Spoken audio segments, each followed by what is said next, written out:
Hello guys, it's Sam here. Today I'm going to be talking about hims and hers. I'm going to be talking about the future for this company, where I think the stock will be, it's at a fair value. I'm also going to be talking about my position in the company, what my plan is, what I'm going to be doing over the next 2 to 3 weeks, months. Um, and Yeah, so anyway, hims and hers. I bought these guys probably about a month ago, back when ARK was in ARK, Cathie Wood's ARK ETF was into these guys. They owned the stock. They did. It went all the way up to $22. I'm not gonna lie, guys. I bought at all-time highs of like $22. From then on, it just it's basically tanked, and I'd say I've dealt with it pretty well. It went from $22, 18, and then I started to average down. I got my average down to 18, and then it went all the way down to around $13. Um, and I got my average down from $18 to $15, um, and I had a lot of money in the stock at the time. And I remember I got my average down to $15, like I said. And as soon as we made this recovery, and I broke even on my shares, I sold the money that I invested. I reinvested to get my average down, because I knew for a fact, a couple of weeks ago, I knew, that we could go further down, and that's what's happened. And since then, we've just gone further down. And since then, I've got my average down to $14 now, $14.39. So, I'm only down 9%. I have 645 shares, which is about £6,000. Um, and if I didn't average down and I didn't use the plan that I used, and if I didn't sell here, sell the money that I reinvested to get my average down, I'd be down a ton more, a lot more. And I'd have to invest a lot of money just to be getting my average down. So, I'm only down £637, which ain't too bad. If I wouldn't have averaged down, I would have been down way more.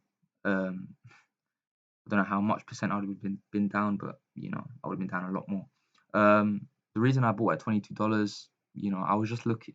I was buying the shares in the company, thinking, long term it will be way more higher than this. That's what I think anyway. I'm not a financial advisor, as I always say, but I'm basically gonna be giving you guys talking about their earnings for 2020 HIMS. So I'm gonna go through that now. So revenue for the fourth quarter of 2020 was 41 million, compared to 24.8 million in the fourth quarter of 2019, which is a 67% year-over-year increase. That's great.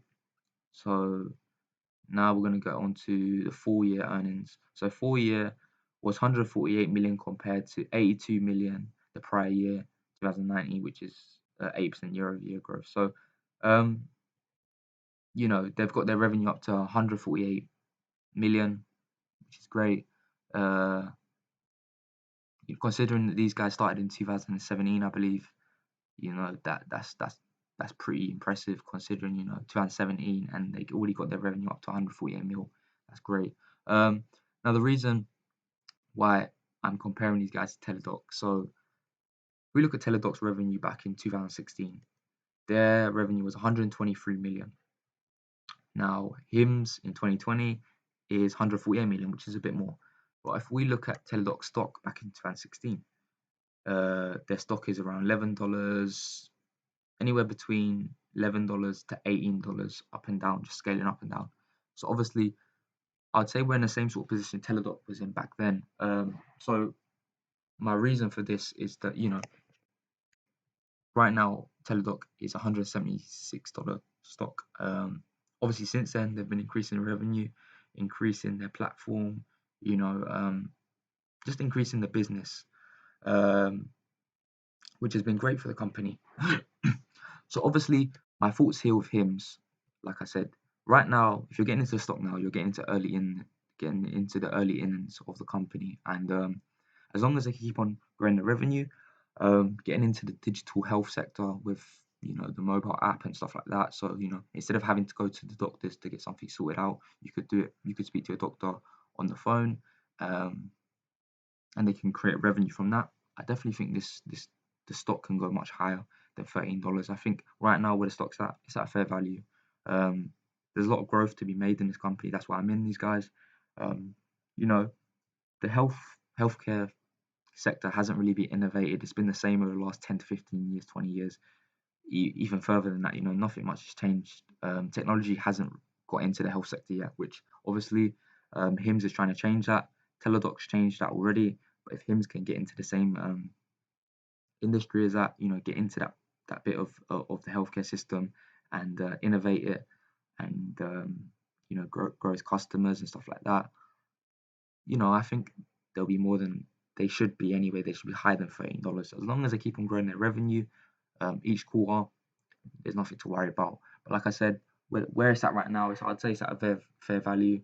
And yeah, that's just my thoughts on HIMS right now. I just thought I'd give you guys a little comparison to where Teledoc was in 2016 and where HIMS are. I'd say they're the same sort of position where Teledoc was in 2016. Obviously, Teledoc was got into this way more earlier than HIMS. So obviously that's understandable why the company, is $176 stock. But if we look at Teledoc's revenue now, let's just check this out now. 2020, making 553 million. Is that a quarter? So Teledoc's projects 2020 revenue to reach 1.1 billion. So that's what I'm saying, guys. HIMS can get into to be making that type of money as long as they keep on expanding. I don't know how much market share Teledoc has, sorry, but there's lots of growth that HIMS can make, and as long as they keep on growing their revenue and growing their platform and bringing new products out, just new stuff to the company, they'll grow. But yeah, it's one of them ones. Right now, it's at a fair value, I'd say. So, if you are looking to get into these guys, there's a lot of growth, a lot of space for growth, a lot of space to expand. It's one of them ones where, it's a fast growing company. If you want to get into them, if you want to get into the healthcare sector, I would say HIMS. I would say HIMS. But, like I said, I'm not a financial advisor. I'm just giving you guys my thoughts. My plans for the stock, if it keeps on going down, I'll keep on buying the dip. That's what I do. Keep on averaging down. As soon as we break even, I'm going to take a small position of my cash out just in case, we go further down, which I highly doubt we will. But it's one of them ones with HIMS. I think you just have to keep on looking at the earnings each quarter. As long as they keep on growing, you don't have to worry about anything other than that. So other than that, guys, please like and subscribe. Let me know your thoughts on HIMS. And yeah, other than that, guys, thanks for watching.